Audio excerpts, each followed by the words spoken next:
Bien, ¿cómo están, estimados alumnos? Tengan ustedes muy buenos días. Esta es nuestra segunda clase y vamos a desarrollar la primera unidad, que consiste precisamente en el impuesto general a las ventas.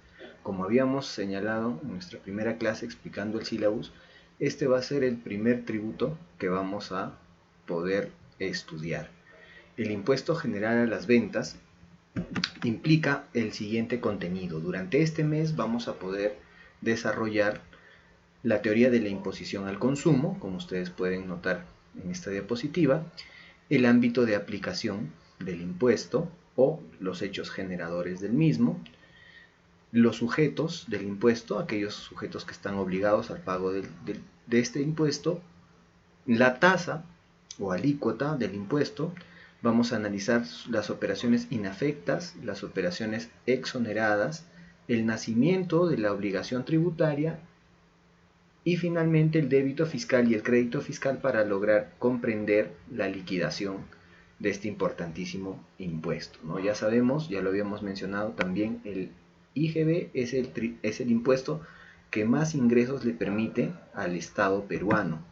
Es uno de los más importantes en nuestro sistema tributario porque permite una alta recaudación. Es tan importante porque es el primer tributo que permite alta recaudación, ¿ya? Es el más alto. Respecto entonces a la imposición al consumo, debemos mencionar primero qué es la capacidad contributiva.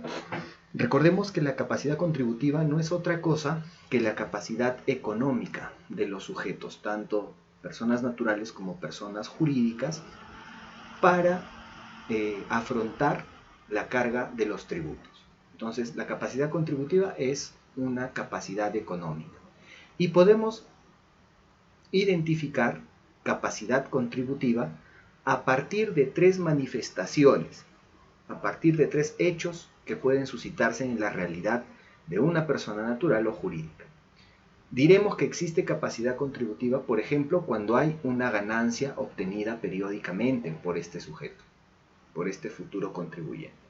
Diremos que hay capacidad contributiva cuando se puede identificar una riqueza del cual es titular este sujeto, ¿no? La riqueza poseída. O podemos identificar capacidad contributiva por los actos de consumo que realiza, ¿sí? Cada una de estas expresiones, entonces, constituye el sustento de los diversos tributos que existen en nuestro país. Entonces, veamos, por ejemplo, ¿no? Si nos referimos a esta manifestación denominada ganancia obtenida, ¿a qué exactamente nos estamos refiriendo? Pues nos estamos refiriendo a los ingresos, a las ganancias o a los beneficios económicos que obtiene un sujeto en un periodo determinado de tiempo por cualquier actividad que realice. Puede ser una actividad empresarial, puede ser una actividad laboral, ¿no? Una actividad de prestación de servicios, o puede obtener ganancias a partir de capital, ¿no? Un capital que le reporte utilidades, ¿no? A partir de la suscripción, digamos, de algún tipo de contrato, ¿no? Por ejemplo, el dinero puede generar más dinero si es que contratamos con un banco un ahorro a plazo fijo, por ejemplo, ¿no? Entonces, esa ganancia indica capacidad contributiva. Cuando señalamos la riqueza poseída, que es otra manifestación de capacidad contributiva, nos referimos a cuando este sujeto es propietario, ¿sí? Es titular de bienes que tienen un valor económico importante. Eso es lo que vamos a denominar riqueza. Entonces, por ejemplo, un bien inmueble, ¿sí? Es una posesión bastante importante, ¿no? Preciada, es una posesión preciada para un sujeto cualquiera, ¿no? Para un sujeto que puede ser persona natural o puede ser persona jurídica. Entonces, este inmueble constituye una riqueza. Un vehículo nuevo, un vehículo automotor nuevo, también constituye riqueza. Habrán entonces distintas manifestaciones de riqueza poseída que permitan o que nos indiquen que existe capacidad contributiva. Y otro es el consumo realizado también, ¿no? Cuando un sujeto realiza actos de consumo, de compra de bienes, de adquisición de bienes o de utilización de servicios, está realizando actos de consumo. Una persona que compra bienes continuamente, no solamente quizá los bienes de diario consumo, ¿no? O sea, para alimentarse, sino también, por ejemplo, para vestirse, si compra tecnología, muebles para su casa o para su negocio, etc. Todos esos son actos de consumo. Y en cada una de estas expresiones va a existir un tributo, ¿sí?, que pueda gravar estas expresiones de riqueza o estas expresiones económicas. Ante las ganancias obtenidas, por ejemplo, podemos citar al impuesto a la renta. Si hay una persona que trabaja para una empresa y genera sus ganancias brindando servicios, ¿sí?, trabajando, pagará impuesto a la renta. Ya identificaremos cuál de las categorías, pero esa ganancia periódica que obtiene por un sueldo mensual va a pagar impuesto a la renta. La riqueza poseída, ¿no? Si una persona es titular de un inmueble, ¿no?, es propietario de un inmueble, ese inmueble por sí solo, porque constituye riqueza en sí mismo, ¿paga impuesto? Sí, paga el impuesto predial, por ejemplo. Si una persona compra un automóvil nuevo, durante los próximos 3 años, esa persona va a tener que pagar un impuesto a ese bien preciado, ¿no?, que constituye riqueza. Va a tener que pagar el impuesto vehicular, ¿sí? Y por otro lado, o finalizando este aspecto, los actos de consumo también van a estar grabados. ¿Con qué impuesto? Precisamente con el IGB, por ejemplo, ¿no?, con el IGB o con otros impuestos específicos como el impuesto selectivo al consumo, ¿sí? Bien, entonces la imposición al consumo implica, por ejemplo, que a través del desarrollo de la técnica legislativa vamos a encontrar diversos tipos de imposición. Por un lado, la imposición a la riqueza adquirida o a la riqueza poseída, como decíamos hace rato, y por otro lado, la imposición al consumo, ¿no? En la riqueza adquirida, por ejemplo, tenemos el impuesto a la renta. Y en la riqueza poseída tenemos, por ejemplo, el impuesto predial. Y en cuanto a la imposición al consumo, que implica un impuesto por afectación de transferencias, ¿no?, intercambio de bienes y servicios, estarán pues el IGB y el impuesto selectivo al consumo, como acabamos de explicar. Entonces podríamos decir que la imposición al consumo es todo un sistema, ¿no?, un conjunto de técnicas que graban los actos de consumo. ¿De qué? De bienes y servicios, donde en algunas o en todas, hace un poco de frío ya, en algunas o en todas las etapas del proceso productivo o de comercialización. ¿Y cuáles son estas etapas del proceso productivo? Me gustaría adelantarme un poquito a estas diapositivas porque tengo un gráfico precisamente que explica ello, ¿no? Este es el ciclo de comercialización. Entonces, ¿cuál es la cadena de producción? ¿Cuál es el ciclo de comercialización, ¿no? Es una cadena también, ¿no?, compuesta por eslabones. La primera etapa está ubicada, en la primera etapa vamos a ubicar al productor o al importador. El productor es el que transforma la materia prima, el fabricante. O también va a estar ahí el importador. Finalmente se parecen en algo, ¿no?, porque ambos son los que traen por primera vez al mercado un producto innovador, ¿correcto? El productor transformó materia prima y convirtió en esa materia prima en un nuevo producto. Y el importador trajo del extranjero un bien mueble para disponerlo o para poder ponerlo a disposición del mercado, ¿sí? Esa es la primera etapa. En la segunda etapa vamos a encontrar probablemente al comerciante mayorista. Es decir, este fabricante, imaginemos un fabricante de zapatos, le vende a un comerciante mayorista un lote de 1000 o 2000 pares de zapatos, para todas las tallas y para todos los géneros, ¿no? Para varones, para damas, para niños, etc.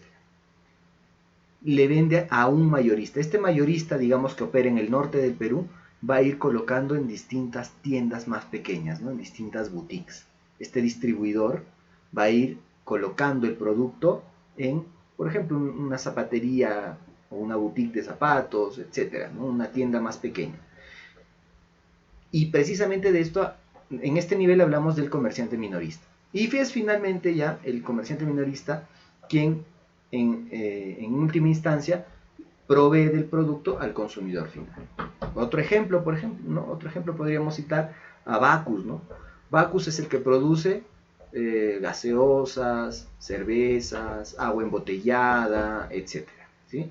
Este productor distribuye su producto a comerciantes mayoristas, ¿no? Que son, algunos están adscritos, sí, claro, o pertenecen a Bacus, ¿no? Pero otros son distribuidores independientes que no forman parte de la empresa Bacus, ¿ya? Entonces son distribuidores, tienen la capacidad, tienen los camiones para llevar de la fábrica o recoger de la fábrica el producto y llevarlo a sus distribuidoras, ¿no? En distintos puntos. Y esas distribuidoras les venden a los minoristas. ¿Quiénes son los minoristas? Se me ocurren los restaurantes, los bares, las discotecas, ¿no? Que venden estos productos, estas bebidas, ¿no? Etcétera, ¿no? Los restaurantes también decíamos, ¿no? Las bodeguitas. Y estos minoristas ya son los que le venden al consumidor final. Entonces, ese es el ciclo de comercialización al que nos estamos refiriendo cuando decimos que la imposición al consumo implica un sistema, un conjunto de técnicas que graban los actos de consumo de bienes y servicios en algunas o todas las etapas del proceso productivo o de comercialización. En nuestro país se graba en todas estas etapas.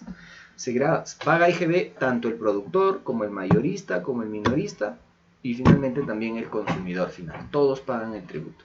La teoría nos señala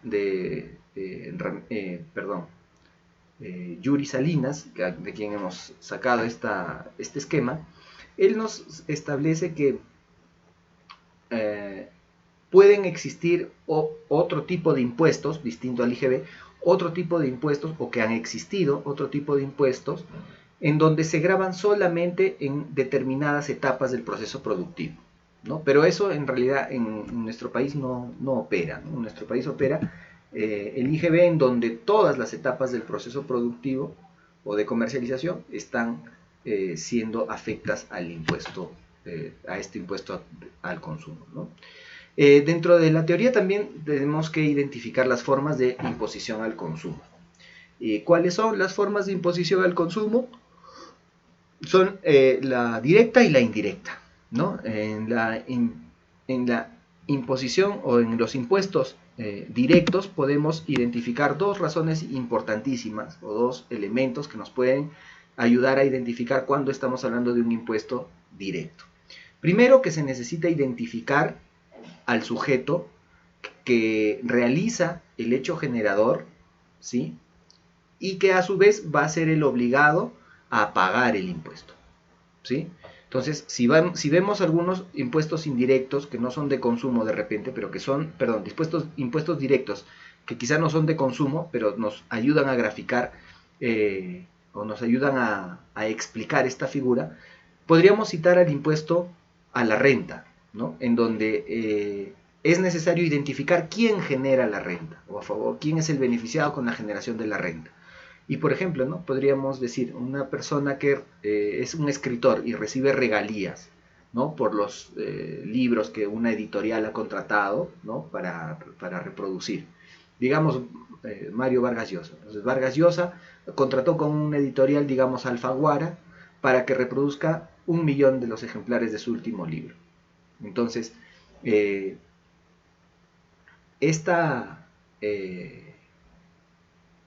este contrato le va a permitir a Vargas Llosa obtener regalías, ¿no? Por los derechos de autor. Entonces esos derechos de autor están grabados con impuesto a la renta. Lo que él gane por los derechos de autor en calidad de regalías estará grabado por impuesto a la renta. Acá para poder liquidar este impuesto se necesita identificar quién es el propietario digamos, de los derechos de autor, en este caso Vargas Llosa, ¿sí? Y segundo, la ley lo obliga a pagar a él su impuesto a la renta. Al margen de que la imprenta también paga sus propios impuestos, él, por el hecho de recibir regalías de sus obras o por sus obras, también va a pagar el impuesto a la renta, ¿ya? Ese es un ejemplo claro. Otro ejemplo puede ser, quizá incluso más didáctico, puede ser el del impuesto predial. ¿Quién debe pagar el impuesto predial? El impuesto predial grava evidentemente la propiedad de un inmueble, ¿no? Puede ser un terreno, puede ser una edificación, ¿no? Puede haber una construcción en ella. ¿Quién debe pagar el impuesto? Lógicamente, quien debe pagar el impuesto es el propietario. Entonces, aquí también se cumple el presupuesto de un impuesto directo, porque se necesita identificar al sujeto incidido económicamente y se necesita identificar que ese sujeto es el obligado a pagar, ¿sí? Una cosa es que quien realice el hecho generador y otra cosa es quien está obligado legislativamente a pagar el impuesto. Es el mismo, ¿no? En cambio, en un impuesto indirecto como el IGB, aquí estamos ante un esquema diferente, ¿no? Un diseño técnico en donde se busca que el que va a asumir la carga del impuesto, miren, no va a pagar todo el impuesto, ¿no? Sino que él puede trasladar el peso económico a un tercero, quien en definitiva será el incidido económicamente con el mismo impuesto. ¿Cómo se puede dar eso? Volvemos a la cadena de consumo, ¿sí? Volvemos a la cadena de consumo. Es un impuesto indirecto porque yo les decía, el que paga impuesto aquí en el nivel de productor es el productor, el que paga el impuesto, en la primera etapa, ¿no? En el primer nivel. El productor paga impuesto. Pero, ¿qué impuesto paga o respecto de qué paga el impuesto? El productor, como tiene que comprar bienes muebles, que son los insumos que van a permitirle confeccionar su producto, ¿sí? O armar su producto, él cuando compra esos insumos está pagando un impuesto, ¿sí? Él está pagando un impuesto. Ahora, cuando él arma su producto, ya tiene su producto final y lo pone a disposición del mercado, digamos, para que compre un mayorista, él cuando venda va a cobrar también un impuesto, va a cobrar un IGB, ¿sí? Por eso decimos que el IGB grava en cada una de las etapas de consumo o ciclos de comercialización, porque este mismo mecanismo aplica el productor y también lo aplica el mayorista, porque este mayorista que le ha pagado al productor un IGB, también le va a cobrar el IGB al minorista. Y el minorista que le pagó el IGB del producto al mayorista, también le va a cobrar, ¿sí? El IGB al consumidor final. Entonces, ojo, no es que toda la carga del impuesto, esto no significa que toda la carga del impuesto vaya finalmente a ser asumida por el consumidor final, no es así. Lo que pasa es que en este juego de yo pago un impuesto por los bienes, por ejemplo el productor, yo pagué un impuesto por los insumos, ¿sí? Y ese monto, por ejemplo, de la compra, del impuesto que estoy pagando en esta compra, por ejemplo, es 100 soles, ¿ya? Digamos, son 100 soles. El productor cuando venda, no necesariamente va a vender todo lo que produjo, ¿no? De repente va a vender un poco menos. Entonces, cuando cobre el impuesto al mayorista en la factura que le emita, ¿sí? Va a haber ahí una pequeña diferencia.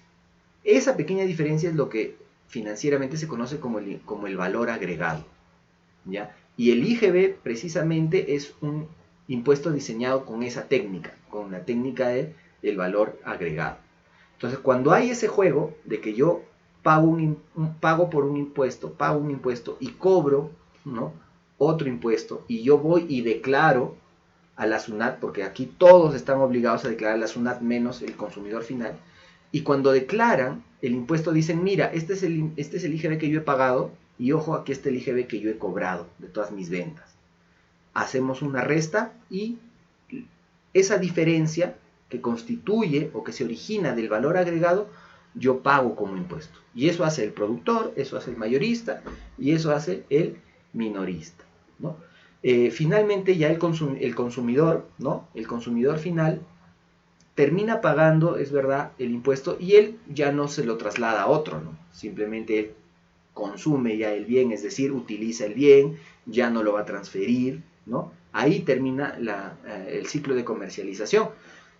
Pero, repito, no implica que sea el consumidor final el que cargue con todo el peso del tributo, no. Cada uno, productor, mayorista, minorista y consumidor final, está pagando una parte del impuesto del valor de ese, relacionado con el valor de ese producto, ¿no? Si hablamos de un bien mueble, por ejemplo. Bien. Entonces, ¿cómo podemos seguir explicando la imposición al consumo y sus formas, ¿no? También se puede entonces clasificar la imposición al consumo según la cantidad de operaciones afectas al impuesto. Y tenemos formas monofásicas o impuestos monofásicos y, por otro lado, los impuestos plurifásicos. Monofásico, grava una sola transferencia u operación del ciclo de comercialización, ¿sí? Les digo, esto no sucede aquí en el país con el IGB, en donde solamente debe pagar el fabricante o solamente el mayorista o solamente el minorista. Esos son impuestos monofásicos.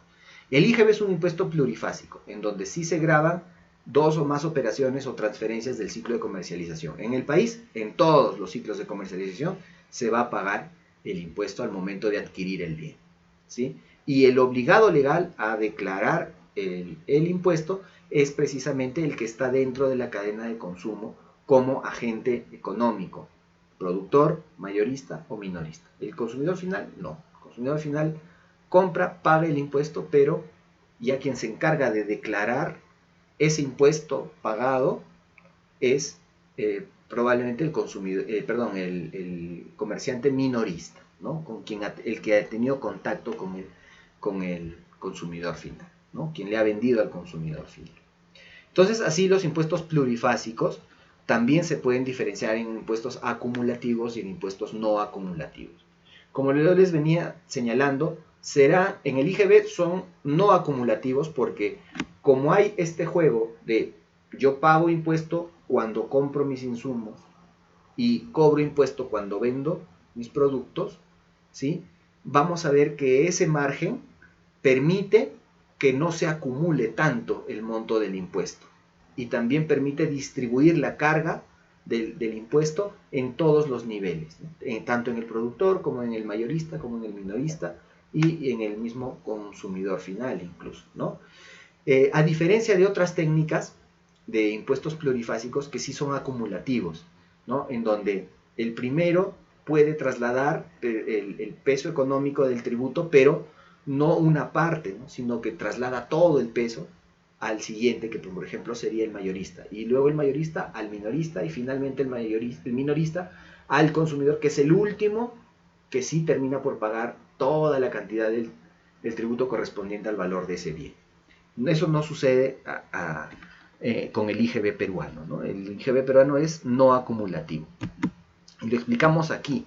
Así, el impuesto plurifásico acumulativo también es conocido como cascada, ¿no? Un impuesto en cascada. Mientras que el plurifásico no acumulativo implica la técnica del valor agregado, que es la técnica que se utiliza en nuestro IGB. Aquí explicamos, miren en este cuadro, el impuesto plurifásico en cascada. Aquí podemos ver cómo el impuesto, ¿sí? Ha incrementado su monto en cascada, ¿no? O sea, de menos a más, de una etapa a la otra, ¿no? Empezó por 180, luego 360, luego 540, luego 720. Síganme, por favor, con la lectura de esta tabla para poder explicar de mejor manera. Veamos en las etapas, en la columna de etapa, al productor, ¿no? Esta es la etapa del ciclo de comercialización. Entonces, está un productor que declara, ¿no? Que tiene en sus registros un valor de compra de los insumos que necesita para realizar sus productos. Digamos, ya pongámosle un un ejemplo más claro. Este productor es un productor que se dedica, miren ustedes, a la fabricación de, a la fabricación de bebidas gaseosas. ¿Ya? Es una nueva empresa que se dedica a fabricar gaseosas. Entonces, esos 1.000 soles de valor de compra implica que él ha tenido que comprar, por ejemplo, saborizantes, por ejemplo, edulcorantes, por ejemplo, habrá tenido que pagar por el agua purificada, ¿sí? Habrá tenido que pagar por los envases en los que va a vender su producto, ¿sí? Todas esas compras constituyen un monto de inversión. Esa inversión constituye un valor de compra de los bienes. Muy bien, esos bienes costaron, en suma, digamos, 1.000 soles. Ahora, por todas esas compras también él tenía que pagar un impuesto, porque cada bien mueble que se transfiere en nuestro país, según el IGB, debe pagar impuesto, ¿no? Entonces, él compra estos edulcorantes, estos saborizantes, estos envases, estas etiquetas, las compra y al momento de comprar le giran su factura y él paga el precio y además paga el impuesto. ¿Cuánto es el monto del impuesto? Es conocido por todos, creo yo, que en el Perú el IGB, su tasa o alícuota es de 18%. Entonces, si los insumos le costaron 1.000 soles, él ha tenido que pagar además un impuesto de 180 soles. Y vemos en la siguiente columna que su precio de compra fueron 1.180. Hasta ahí su compra, su inversión. Hasta ahí su gasto de inversión, digámoslo así. Luego entonces él fabrica, ¿no es cierto?, sus gaseosas, las envasa, las pone bien bonitas en unas cajas y sus botellas están limpiecitas, todo bonito, y decide vender. Ahora, cuando él vende, fíjense ahí es donde él piensa y dice, ya, si a mí me ha costado el valor de los insumos, fueron 1.000 soles, yo quiero ganar 1.000 soles también. Entonces él establece libremente, para mi ejemplo, 1.000 soles, pero él puede establecer libremente cuánto quiere ganar. Y establece su valor de venta y dice, esto va a valer 2.000 soles. De modo que cuando yo venda, yo fabricante le venda al mayorista, cuando le emita su factura le voy a poner el valor de la venta, 2.000 soles, que incluye lo que me costó más mi ganancia, más el impuesto, que por ley tengo que cobrarle. Impuesto cobrado, 18% de 2.000, son 360.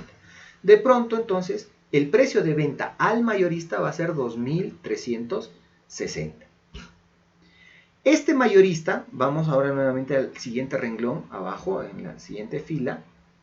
El mayorista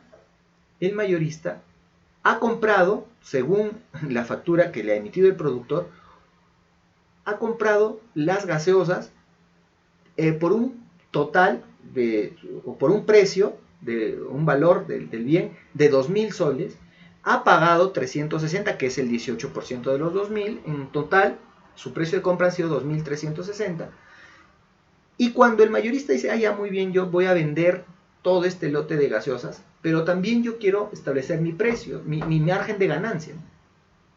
¿Cuánto va a ser mi margen de ganancia? 1.000 soles. Entonces, si me costó 2.000 y mi margen de ganancia es 1.000, yo voy a establecer mi valor de venta en 3.000. Pone su valor de venta y cuando le vende al minorista, le emite su factura y le dice valor de venta 3.000. ¿Cuánto es el 18% de 3.000? 540. Entonces, el minorista que le va a comprar va a tener que pagar el valor de venta del bien más el IGB. Paga 3.540. El minorista hace la misma operación. ¿Cuánto fue el precio de compra total? 3.540. ¿Cómo se origina? Por el valor de compra de 3.000 soles de las gaseosas y el impuesto que él paga, 540 soles, que pagó ya, ¿no?, en el momento de su compra. Muy bien, él dice, voy a establecer mi margen de ganancia y vuelve a establecer, según mi ejemplo, un margen de ganancia de 1.000 soles. Entonces el valor de compra, que eran 3.000, incrementa a 4.000. Y según ese valor de venta, a ese valor de venta le aplica el 18%. ¿Cuánto es el 18% de 4.000? Si de 2.000 eran 360, de 4.000, 720. Finalmente, cuando él le venda a todos sus consumidores, y termine de vender todo el lote, de gaseosas, en donde invirtió 4.000 soles más 720 de impuesto, él le habrá vendido a los consumidores, ¿sí?, en total un valor de compra de 4.000, habrá recabado de los consumidores porque les emite sus boletas, en sus boletas ya va evidentemente el precio incluido del IGB, ya no está disgregado, va incluido, pero ahí es donde precisamente él también tiene que ajustar precisamente ese cálculo, ¿no? Y termina vendiéndole al consumidor, o el consumidor termina pagando una compra por 4.720 soles en total. 4.000, o los consumidores, ¿no?, porque no creo que una sola persona gaste tanto en gaseosas. Los consumidores habrán comprado gaseosas por 4.000 soles y han pagado el impuesto correspondiente por 720. En total, 4.720. Digamos, un solo consumidor, ¿ya? Entonces, el impuesto, como ustedes ven ya en la pirámide azul que está abajo, formada por números, el impuesto ha incrementado su monto en cascada, de una etapa a la otra. Fijémonos en el impuesto nada más, ¿sí?, ya sea de compra o de venta. Vamos al de compra. ¿En dónde inicia? 180 soles que pagó el productor. Luego 360 que pagó el minorista. Luego el mayorista. Luego 540 que pagó el minorista. Y luego 720 que pagó el consumidor final. Este es un impuesto polifásico en cascada. Que bueno, también el legislador ha tenido a bien no considerar dentro del sistema tributario nacional, ¿no? Porque sí sería, me parece, sería bastante poco razonable que el único que cargue con todo el peso del tributo sea el consumidor final. Porque aquí sí ha habido un traslado completo, miren ustedes, del tributo, ¿no? Claro, el productor pagó 180, pero muy bien, de eso que pagó, al cobrar 360 ya recuperó lo que pagó. Lo mismo el mayorista, lo mismo el minorista. Y el que terminó pagando el impuesto de los 4.000, que es el 18% de 4.000 son 720, lo terminó pagando todo el consumidor final. Ahora, esto no sucede en nuestro país. Lo que sucede en nuestro país es la técnica del valor agregado, ¿no? El impuesto al valor agregado también se lo conoce así en otras latitudes. Por ejemplo, en Latinoamérica, en Argentina, en Chile, se habla de impuesto al valor agregado, el IVA, IVA, ¿no? En Perú es impuesto general a las ventas, ¿no? Entonces podemos decir en este sentido que el objeto de la imposición no es el valor total del consumo, sino el mayor valor o el valor agregado que el producto adquiere en cada etapa del circuito de producción. En el cuadro anterior nos hemos fijado más en el valor de compra, en el precio, digamos, el valor total del consumo, ¿no? Ahora vamos a fijarnos más en el mayor valor o en el valor agregado que el producto adquiere en cada etapa del circuito de producción. Aquí en este cuadro lo podemos explicar. Vamos partiendo por los mismos montos, las mismas cifras.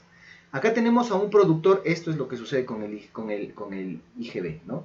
Acá hay un productor que compra sus insumos en 1.000, que paga su impuesto 18%, pagó 1.180, muy bien. Pero de pronto, él también dice, ¿no? ¿A cuánto va a ser mi margen de ganancia, mi valor agregado? 1.000, pone, ¿no? Calcula, 1.000 su valor agregado. Entonces su valor de venta deben ser 2.000. Finalmente, al momento de liquidar el impuesto, cuando él, como sabe que ha pagado un impuesto de 180 y sabe que va a tener que cobrar un impuesto, si bien se establece en función del valor de venta, porque esa es la forma de liquidación, en ese juego de sumar y restar, ¿sí?, el débito fiscal menos el crédito fiscal, es decir, el débito es el IGB de todo lo que yo pagué en mis compras, ¿no?, en mis insumos, y el crédito fiscal es el IGB que yo he cobrado en mis ventas. Cuando hago esa resta, ojo, yo no pago por lo que he vendido nada más, ¿no? No es el 18% de todo lo que he vendido, no, es el 18% de es el 18% descontado de lo que he pagado. Entonces yo resto mi débito fiscal, que es todo el impuesto que pagué, menos el crédito fiscal, que es todo el impuesto que cobré.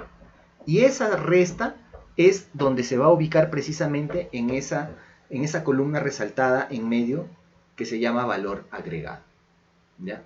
Por eso es que decimos que el impuesto, en este sentido, no va a incrementar su monto, porque siempre va a tender a parecerse, ¿sí?, al impuesto pagado originalmente por el productor, ¿ya? De modo tal que la distribución, ¿sí?, la distribución de la carga tributaria se hace neutra, es decir, paga el productor, paga el mayorista, paga el minorista, una parte de todo el impuesto final del producto.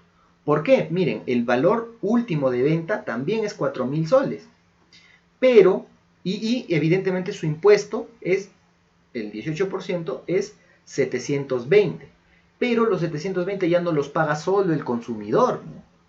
Ya no está en rojo, están 180, ya no están 720, ya no es el consumidor final el que tiene que pagar el impuesto total, ¿no? Ya no se le ha trasladado hasta el consumidor el valor del impuesto total de ese producto que llegó a valer 4.000 soles. No, sino que cada uno, tanto el productor como el mayorista, como el minorista, empezó a pagar esa cifra, ¿sí? Esa cifra. 180 pagó el productor, 180 el mayorista, 180 el minorista, 180 el consumidor final, ¿sí? Y finalmente, 720, podemos ver que 720 es igual a la sumatoria de los impuestos pagados en cada etapa. Esa es la gran diferencia con el impuesto acumulativo. Voy a retroceder. En el acumulativo, al final, estos 720 que eran el impuesto del consumidor en la tercera columna, sí corresponden al 18% de 4.000, pero ¿quién lo paga? Lo paga solo el consumidor. En tanto que en el impuesto al valor agregado, ¿quién paga los 720? Lo pagan entre los cuatro. Porque si tú sumas 180 más 180, son 360. Más 180 más 180, otra vez 360, suman 720. Correcto. Esa es la diferencia entre un impuesto al valor agregado o una técnica de valor agregado, como el de nuestro IGB, respecto de un impuesto indirecto, plurifásico, acumulativo, también denominado en cascada. Esto debemos tenerlo claro, ¿no? Dentro de la teoría del IGB. Ahora sí vamos a pasar a estudiar los hechos generadores del IGB, ¿ya? Pero no sin antes establecer el marco normativo de la ley, del IGB, ¿no? Cuáles son las normas que contienen todos y cada uno de los aspectos de la hipótesis de incidencia tributaria de este impuesto, ¿no? La ley del IGB está establecida en el texto único ordenado, ¿sí?, aprobado por decreto supremo número 5599, miren, el año 99, que fue publicado el 15 de abril de ese año, ¿no? Y además de la ley estará también complementada por su reglamento. El reglamento es el decreto supremo número 29 del año 94, y que ambos, bueno, están vigentes con todas las modificatorias que han sufrido, ¿no? Estos impuestos siempre son modificados, ¿no?, de manera continua. ¿Cuáles entonces son los hechos generadores contemplados en el IGB? Para esto tenemos que recordar qué es el hecho generador, ¿sí? Y el hecho generador es aquella situación que sucede en la realidad, una situación económica que sucede en la realidad y que se encuadra perfectamente en lo que ha dispuesto la hipótesis de incidencia tributaria. En otras palabras, en la descripción legal normativa del tributo, ¿no es cierto? Entonces, se consideran, o ha considerado el legislador, ha considerado que son hechos generadores la venta en el país de bienes muebles y el retiro de bienes. Luego vamos a explicar uno por uno ellos, pero fíjense bien en cada una de las palabras que componen estos hechos generadores. Venta, primer elemento, venta en el país, o sea que si es fuera del país, ya no es un hecho generador del IGB, ¿sí? Venta en el país, ¿de qué? De bienes muebles, no dice bienes inmuebles, dice bienes muebles, y el retiro de bienes. ¿Qué es el retiro de bienes? Miren ustedes, el retiro de bienes es un fenómeno interesante, cuyo registro contable se determina también, hay una obligación de determinar también, generando, miren, un comprobante de pago, ¿ya? Generando un comprobante de pago en donde se consigna este retiro de bienes como si fuese una venta común. Entonces, ¿qué es el retiro de bienes? El retiro de bienes ocurre cuando un sujeto que digamos vende comúnmente sus productos, utiliza uno de sus productos o varios de sus productos para su uso personal, o dispone de su mercadería y la dona, por ejemplo, no recibe, no lo vende, sino lo regala, ¿no? Por ejemplo, en esta emergencia sanitaria han habido muchos comerciantes que sus productos los han donado, ¿no? Porque tienen productos, digamos, de primera necesidad y los donan. Ahora, ¿y cómo se registra esa donación? Primero que ese hecho va a pagar impuesto. El sujeto que decide donar está pagando un impuesto. ¿Por qué? Porque se constituye retiro de bienes. Ese hecho de sacar de mis existencias para destinarlo a otra cosa que no sea la venta es un retiro de bienes. Otro ejemplo, ¿no? Es el caso, por ejemplo, de una persona en el mercado, ¿sí? En el mercado central, que vende azúcar, ¿ya? Al por mayor en sacos de 50 kilos y al por menor, ¿no? en kilos más pequeños, en menos cantidad. Entonces el señor tiene su puesto de venta de azúcar y de pronto la llama por teléfono o viene su esposa y le dice, ¿sabes qué? Mira, ya en la casa no tenemos azúcar, así que necesitamos azúcar. Él, ¿qué creen ustedes que le diga?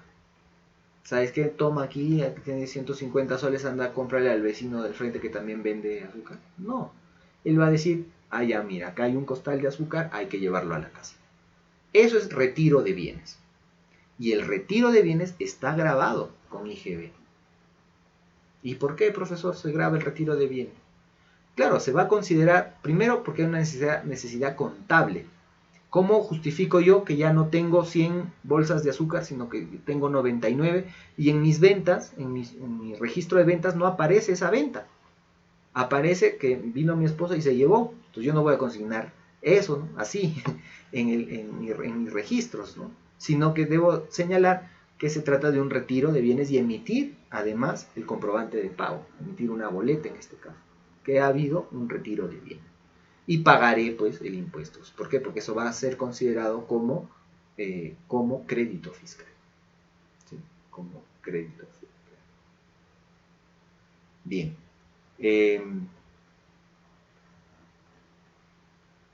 Perdón, como débito fiscal, no como crédito fiscal. Bien. También hay otro hecho generador que es la prestación de servicios en el país. Prestación de servicios en el país. ¿Y quiénes prestan servicios en el país? Muchas personas naturales y jurídicas prestan servicios en el país. Pero hay que diferenciar la prestación de servicios que no constituyen trabajo, ¿no? Que no constituyen vínculo laboral. Es una prestación de servicios regulado sobre todo por leyes civiles, o sea, por la ley civil, por el Código Civil, ¿sí? La locación de servicios puede ser un contrato, ¿sí? Los servicios no personales puede ser un contrato que se sujete a esta prestación de servicios en el país. Ahora, finalmente, se consideran servicios, por ejemplo, el suministro de los servicios públicos, ¿no? Energía eléctrica, el agua potable, estos son servicios y en consecuencia pagan IGB. Pero también la otra clase de servicios que son prestaciones personales. Por ejemplo, servicios de vigilancia. Hay empresas que se dedican a la vigilancia y son contratadas por otras empresas, entidades públicas y privadas para que resguarden, ¿no? la propiedad y evidentemente el mobiliario, etcétera, de estas entidades, ¿no? Entonces, una empresa que brinda servicios de vigilancia, una empresa que brinda servicios de limpieza, ¿no?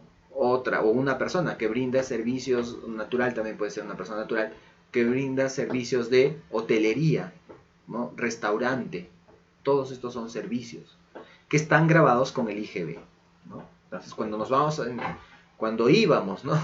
O en un futuro cercano, cuando volvamos a ir a los restaurantes, ¿no?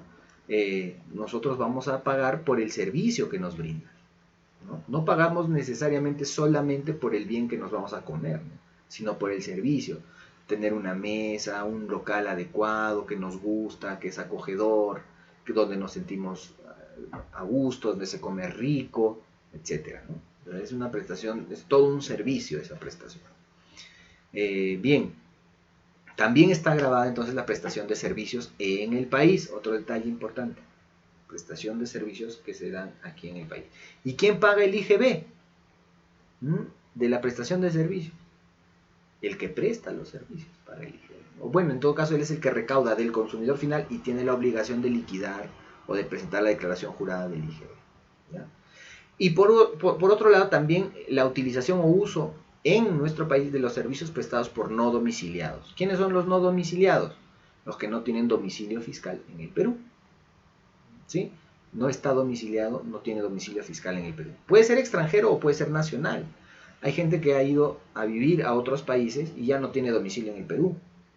Y si brinda servicios, siendo peruano, pero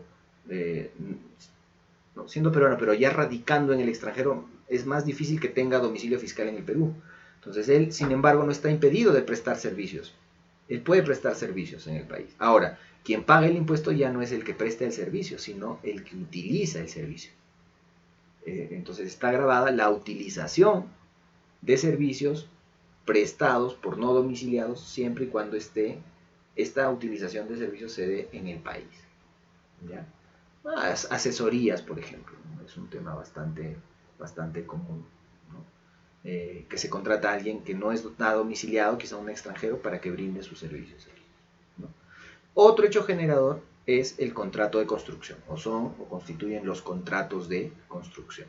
Todo contrato de construcción, llámese como se llame, ¿no? Contrato de obra, ¿no? O contrato de construcción, como se llame, que implique evidentemente la edificación, ¿sí?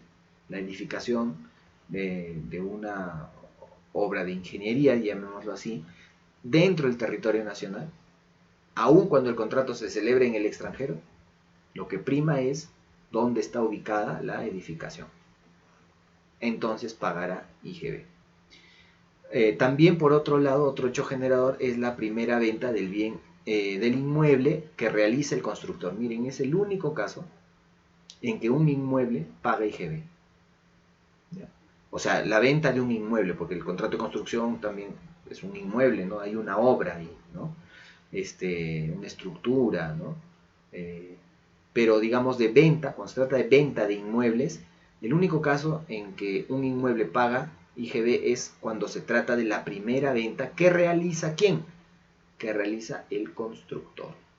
¿Quién es el constructor, profesor?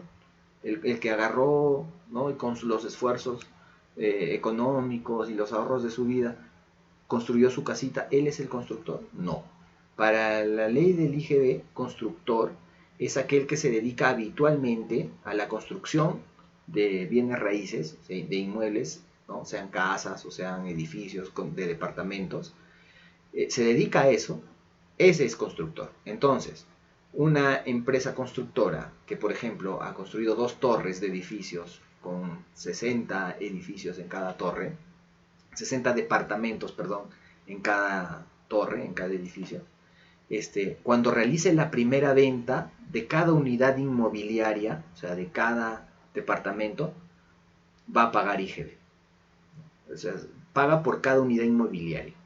No paga porque solamente sea el primer inmueble el que salga a la venta, no, sino que se trata de la primera venta de la unidad inmobiliaria que ha construido este sujeto denominado constructor, ¿no?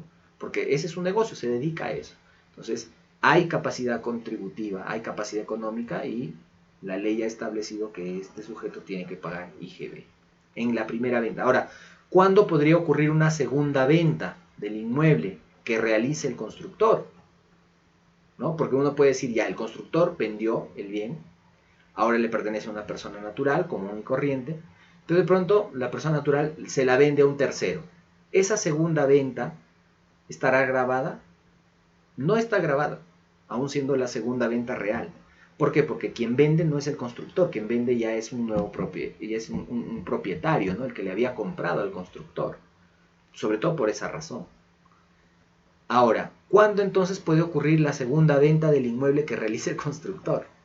¿Qué pasa? Miren, por ejemplo, en este caso, ¿no? En que se vendió el inmueble y de pronto el sujeto que es propietario, ¿no? El nuevo propietario, digamos, de ese departamento, por A o B tiene que salir de la ciudad, va a ir a vivir a otra ciudad. Entonces él decide vender su departamento. Pero vender un departamento no resulta tan fácil, ¿no? Porque no es un bien muy menor como para que se venda rápidamente, ¿no? Es un bien que tiene un valor elevado.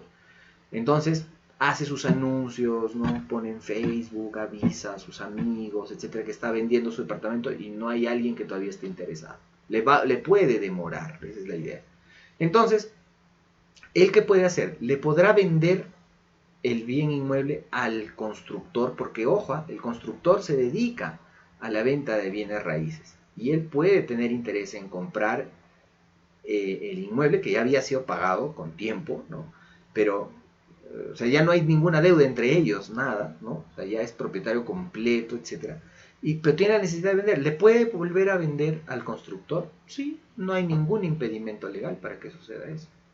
Entonces, es más, le conviene al vendedor de alguna forma, porque el constructor sí tiene un montón de contactos, ¿no? Y se maneja en ese mundo en donde hay gente interesada, interesada en comprar inmuebles.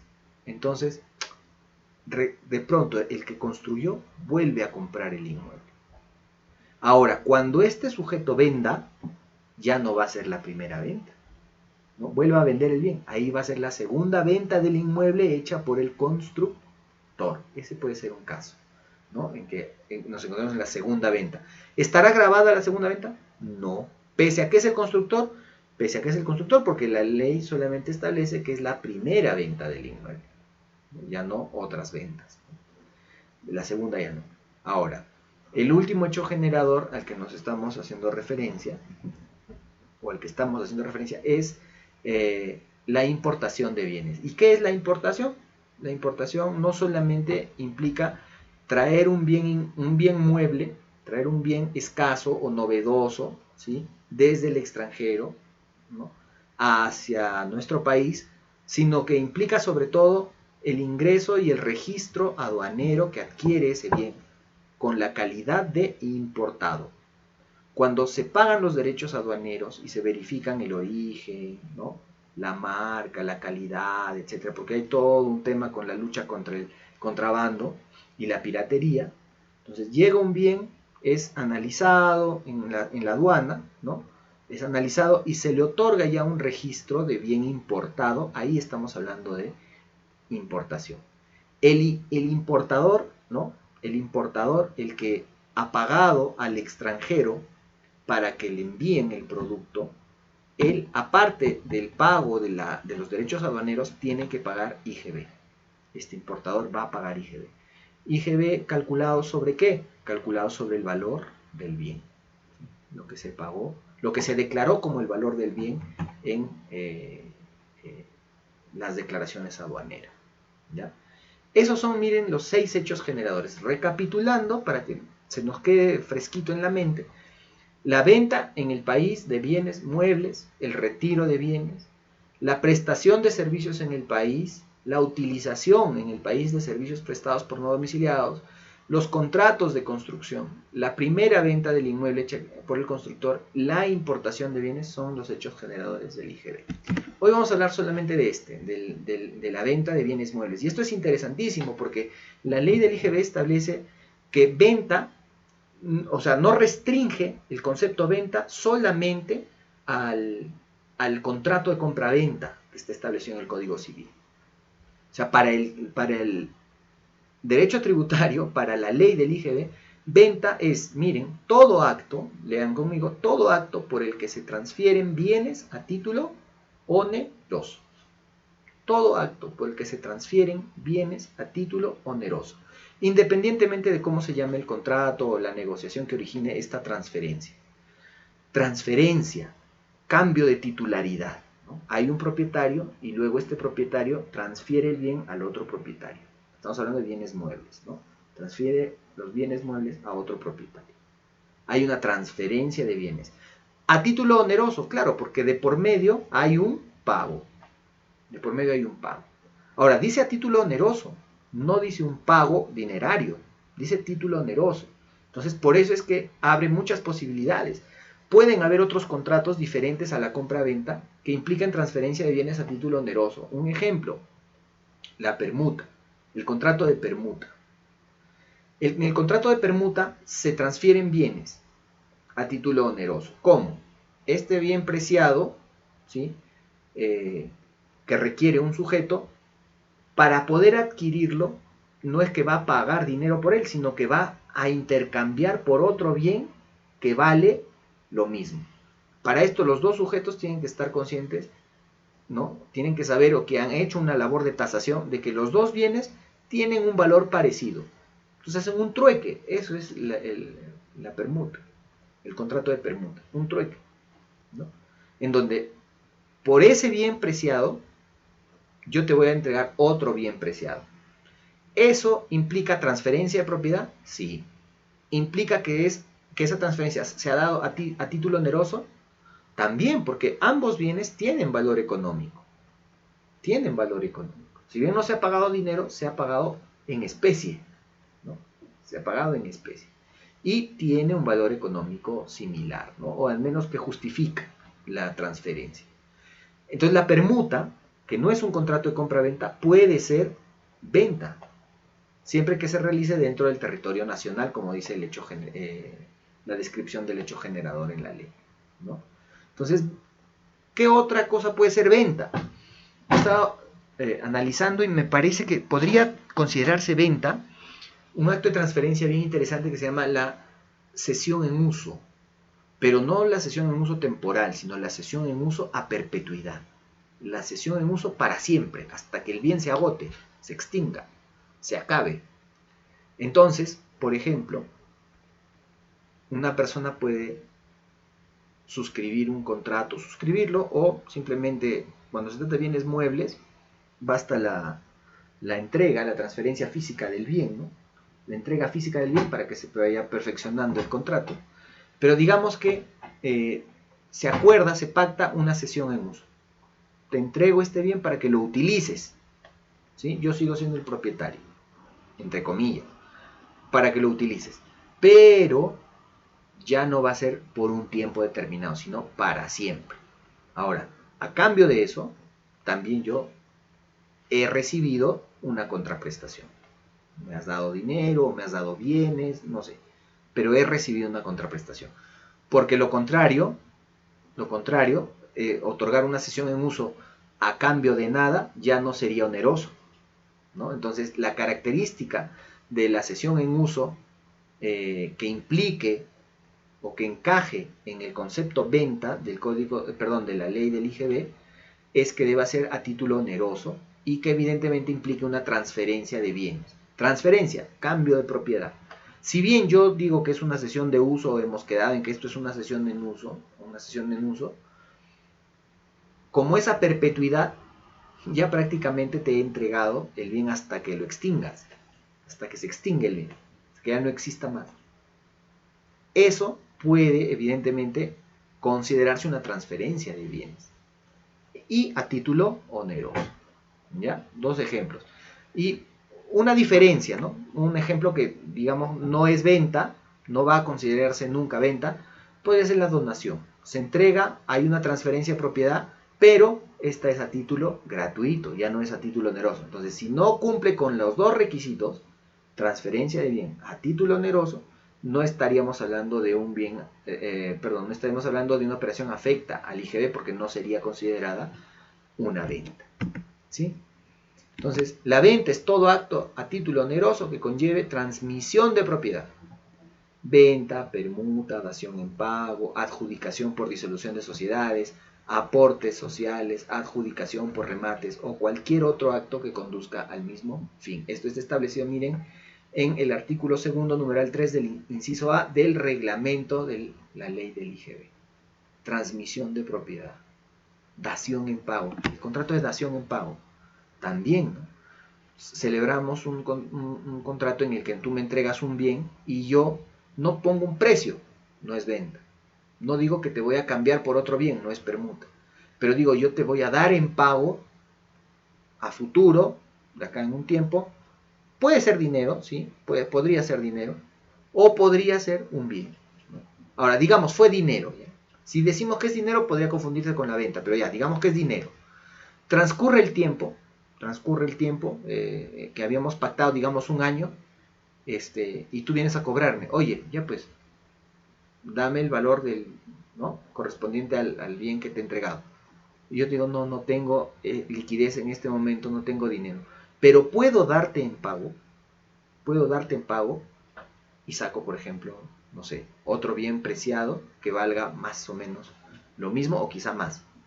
Entonces el sujeto que me entregó el bien a cambio supuestamente de un dinero, de repente ve satisfecha su expectativa cuando yo le otorgo en pago, ¿no?, hago una dación en pago con otro bien que no había sido el pactado originalmente, por ejemplo.